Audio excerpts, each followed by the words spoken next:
Hey guys, NITECORE sent me this new F1 flexible power bank, and I wanted to do a quick review for you. This is the packaging. This is all that it comes with. Just the power bank itself, two rubber bands to secure your battery.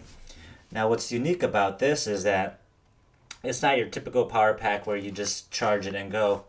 This little device here, let me put that in focus for you. So this little device here fits your battery, your NITECORE batteries, and it essentially makes it a power pack. So if you already have something like this, now it turns this little guy into a portable emergency battery. Now this is all that comes with this. Just the charger itself and two rubber bands to secure the battery. Nothing else, no cables, so you'll have to use the existing cables that comes with your phone. Now how does this thing work? Pretty easy. Just slide in your, slide in your battery, and you can see there are, status LEDs. Slide in your battery and start charging. At the bottom is a USB port, right there, and at the top is a mini USB or micro USB port. And you use the top port if you want to charge the battery, but if you want to use the battery as a battery pack itself, then just connect your cable, something like this. Connect your cable, and then the other end goes to your phone. Now it's worth noting that this does not come with any type of cable, so you'll need your own cables. Now as soon as you put in your battery, you'll see there are status lights, and it essentially tells you how much juice is in your battery. Now the bigger the battery, the more life you have to charge your phone, of course. By itself, the batteries, they're in, although they're snug, they're not really completely snug, so they can shift around because it's very shallow. And that's why they provide you these bands. Once you secure the rubber bands in, then it stays pretty tight. Now how do we use this? Take a look. You can see the LED lights are off. And as soon as I plug this in, boom, right there. It's charging. And then the LED lights turn on. So now you get an idea of how much battery life you have left in your battery to charge this. Alright guys, so while this phone is charging, let's talk about some specs. First of all, what type of batteries work with these? You have to use lithium-ion batteries. Basically, the type of lithium-ion batteries that you would use in a flashlight, in one of those rugged tactical flashlights. For instance, this one is the 18650. You can use the 26650, and so forth. Now, what kind of a draw, what kind of an output power does this have?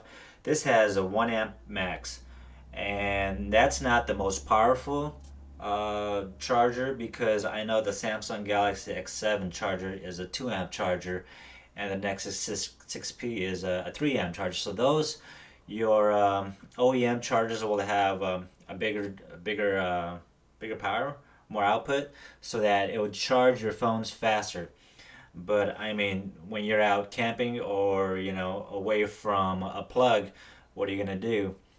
And this guy will work because it's very tiny, it's small, and you can use existing batteries. So in an emergency, you can take out a battery from your flashlight, put this in, and start charging your phone so that you can use it, whether it's to make a call, whether it's for GPS mapping, whatever you want.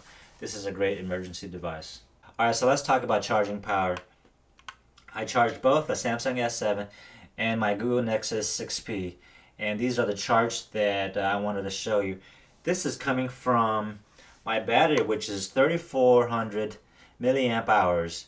That's a pretty good size battery, because considering the Samsung has only a 3000 milliamp battery, and I believe the Nexus 6P has a 3400 milliamp battery. Now this is a chart from the battery monitor app that will monitor your battery activity.